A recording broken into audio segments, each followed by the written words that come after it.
Hi everyone, I hope we are all doing very well. As for me, I'm fine as you can see. Today I'm going to talk to you about something very important.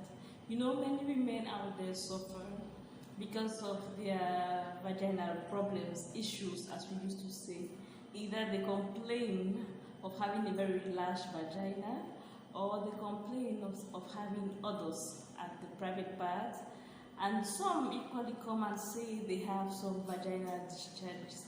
So before I start, I'd like to inform you that there is a book I wrote entitled A Woman's Privacy. In that book, you will have all the details of how to take care of your private part in all the domain from A to Z. So if you are new to this channel, just subscribe, like and share. Today I'll just talk to you about one of the chapters of the book to encourage you to read, to buy it, to purchase a copy of that book and to read it. It's only 2,000 francs. At the end of the video, you will have my phone number and every means with which you can contact me to have your own copy. So I'll talk to you today about the private part, others, and how to clean, how to wash your private part. Many women put their fingers in their vagina saying, "Doctor, there is a liquid inside." I don't know how they know there's a liquid inside, but they say there's a liquid and they have to remove everything, put water, put soap inside the vagina. And no, that is not advised at all. That's not advisable. Why? Because when you do such things, you expose yourself to vaginal infections.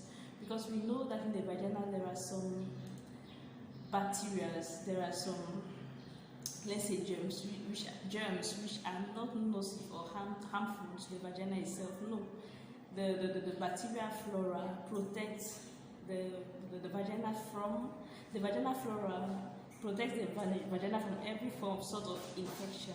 So no need to put your finger right inside, because the more you put your finger in the vagina, the more you destroy the vaginal flora, the more you expose your vagina to infections. So how can you take care of your private part? How can you wash your private part? What you need is clean water and a pH neutral solution. That is, if you have a soap or if you have a solution, a liquid solution you want to wash your private part with, make sure it is of neutral pH, neither acidic nor basic. It's often written on the container. And some gynecologists even prefer and even say that a woman does not need to use any kind of soap or solution. You can use only your water and you wash, you do your vaginal cleansing or hygiene with it. I mean, cleaning of your private part. That is, you take your bath properly, and at that level of your private part, you wash at the surface without introducing your finger or water inside. No, you just wash it at the surface. In between we have the overlapping at that level of your private part. You have to wash in between the clitoris without necessarily getting into the vagina. Very important. So that is a little tip for you. You need to keep it clean. How many times can you wash your private part? Once. Normally it's once or twice.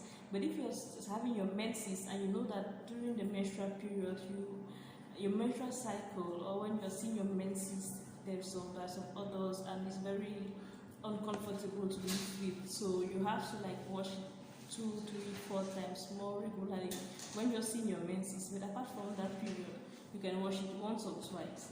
So in that book, I explain everything detailedly. So for now, I'll just give you this brief overview of what is in the book.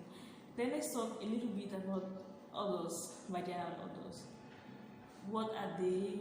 Where do they come from? How can they be treated?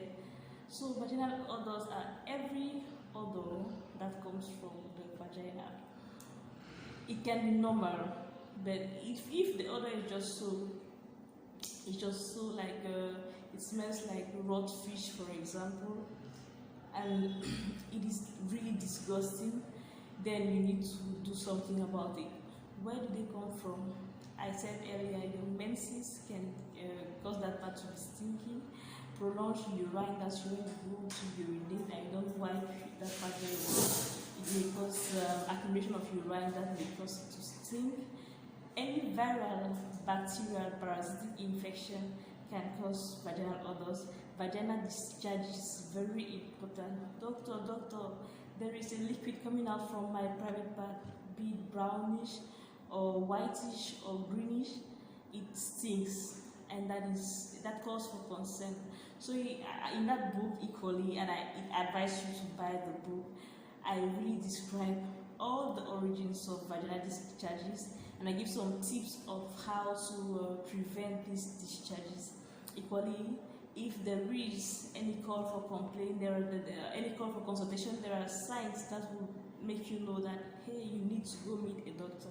Thank you. If this video has been beneficial to you, if you really loved it and you wish that I make like many more videos on some topics which will be like more profitable to you, don't hesitate to like comment at the comment section the titles, the topics which you would love to follow in my subsequent videos. Share, like and comment. Goodbye.